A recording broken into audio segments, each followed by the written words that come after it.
Bon, eh bien, sachez que on va aujourd'hui prendre un temps pour parler de DC Studios. Je vous rappelle que au mois de juillet, nous avons le film Superman. Oui, vous n'aviez pas besoin de la précision, mais ça paraissait logique d'évoquer le titre du film. Oui, le film Superman, donc, sort normalement, si je ne dis pas de bêtises, le 9 juillet 2025, date française, donc le 11 aux États-Unis, et il y a le magazine, ou plutôt le média The Wrap, qui eh bien, a parlé de ce projet-là, en parlant pour la première fois du vrai budget du film et de savoir à quel moment est-ce qu'il pourrait commencer à gagner de l'argent. Entre guillemets, même si ce n'est pas véritablement tourné de cette manière-là, on est plus que le seuil de rentabilité. En tout cas, sachez que je suis très content de vous retrouver aujourd'hui. Normalement, il est censé y avoir quand même quelques vidéos ces prochaines minutes, ces prochaines heures. Et je vous le rappelle, ce soir sur Twitch, on est sur le retour d'Objectif, une émission hebdomadaire qui eh bien, reviendra sur la pop culture de manière générale. Et on pourra aussi évoquer ce que nous évoquons tout de suite avec donc cet article que vous retrouverez évidemment en description. Les studios DC de Warner peuvent-ils renaître de leurs cendres avec Superman? Le reboot de James Gunn ne vise pas seulement à relancer l'univers DC dans son intégralité, mais constitue également l'une des sorties les plus cruciales de l'année pour Warner. Je vous rappelle qu'en général, les gros films sortent soit à la fin de l'année, donc novembre-décembre, soit en juillet, pour l'été ou pour Noël. Donc là, on sait que c'est une énorme épreuve pour Warner. Si ce film ne marche pas, ça va être, je le sens, très compliqué pour l'avenir, notamment pour des films comme Clayface ou Supergirl. Si même Superman ne marche pas, ça va être compliqué. Même si, personnellement, j'y crois fort. Lorsque Superman sortira dans les salles obscures le 11 juillet, ce ne sera pas seulement l'avenir de la branche de super-héros d'ici qui sera en jeu.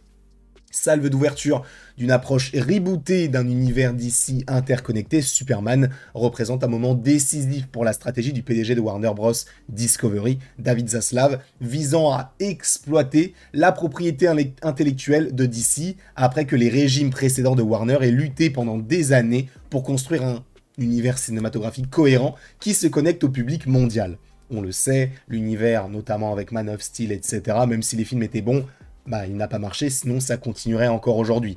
Donc voilà, il faut aussi revenir sur les dernières années du côté de DC. On a eu Birds of Prey, Shazam, Black Adam, Blue Beetle, The Flash, que des films qui n'ont pas marché. Après, évidemment, on a eu d'autres films qui sortaient un petit peu du lot, notamment au niveau critique, comme The Suicide Squad ou encore la Justice League de Zack Snyder, mais c'est trop peu pour s'assurer du bon fonctionnement de cet univers-là. Le test décisif sera de savoir si le film du réalisateur et PDG de DC Studios James Gunn générera suffisamment de recettes au box-office pour maintenir le plan ambitieux de 10 ans et du coup de son univers à lui et de Peter Safran, le co-PDG, afin que ça aille sur la bonne voie. Mais moi, ce qui m'intéresse, c'est ce paragraphe-là. Le budget du film est de 225 millions de dollars. En vrai, ce n'est pas tant, ça dépend, mais c'est un budget qui est assez conséquent. Mais quand tu vois que des films qui sont à peu près de la même trempe ont coûté à peu près le même prix, voire plus, tu te dis que, en vrai, ça paraît cohérent.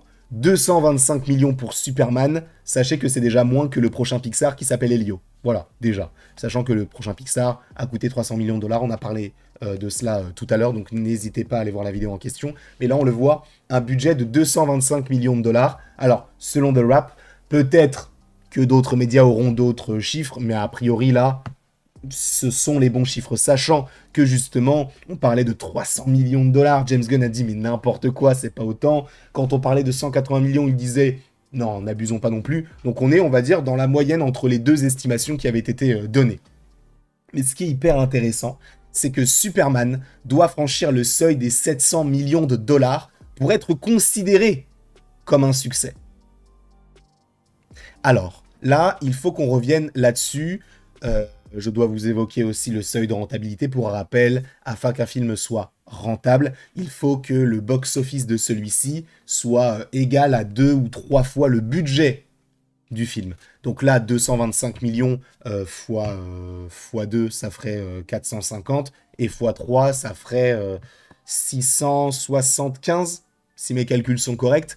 Donc, il devrait faire entre 450 et 675 millions, donc entre 2 et 3 fois le budget du film, pour atteindre le seuil de rentabilité. Mais là, ce n'est pas ce dont on parle. On ne parle pas de seuil de rentabilité ici. On parle d'être considéré comme un succès.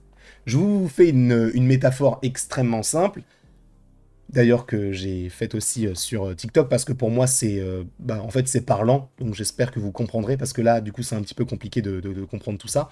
Si, admettons, tu es joueur de foot, à la mi-temps, tu perds 3-0, d'accord? Pour atteindre ce seuil de rentabilité, tu dois mettre 3 buts, c'est-à-dire de récupérer ce que tu as pris au départ. Donc tu as pris 3 buts, mais tu en mets 3. Donc le seuil de rentabilité est atteint. Sauf qu'en ayant 3-3 à la fin du match, donc ce seuil de rentabilité, tu n'as pas perdu, mais tu n'as pas gagné non plus.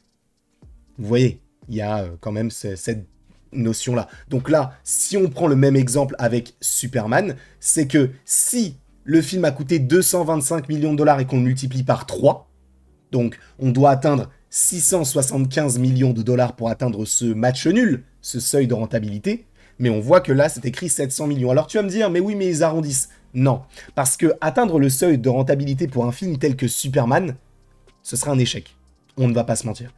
Le fait est qu'ils ont besoin d'avoir un gros box-office pour lancer un petit peu l'univers. Et donc aussi, au-delà d'avoir retour sur investissement, de gagner de l'argent. Donc étant considéré comme un succès, c'est d'atteindre ce seuil de rentabilité, oui, mais au-delà de ça, de gagner de l'argent et donc au minimum 700 millions de dollars au box-office. Ce qui leur permettrait supposément de gagner quelques dizaines de millions de dollars, donc dans leur poche en ayant dépensé tant, etc. Mais ça permettrait de se dire on a récupéré de l'argent sur un film, sachant que ça n'est pas arrivé depuis quand même pas mal de temps. Donc oui, il y a ce seuil de rentabilité, mais il est considéré comme un succès à partir de 700 millions de dollars. Voilà ce qui est à mon sens primordial. Il faut faire cette distinction entre un succès et un seuil de rentabilité. Seuil de rentabilité, on est sur du 3-3, en ayant perdu 3-0 à la mi-temps, tu finis par remettre 3 buts en seconde période, match nul.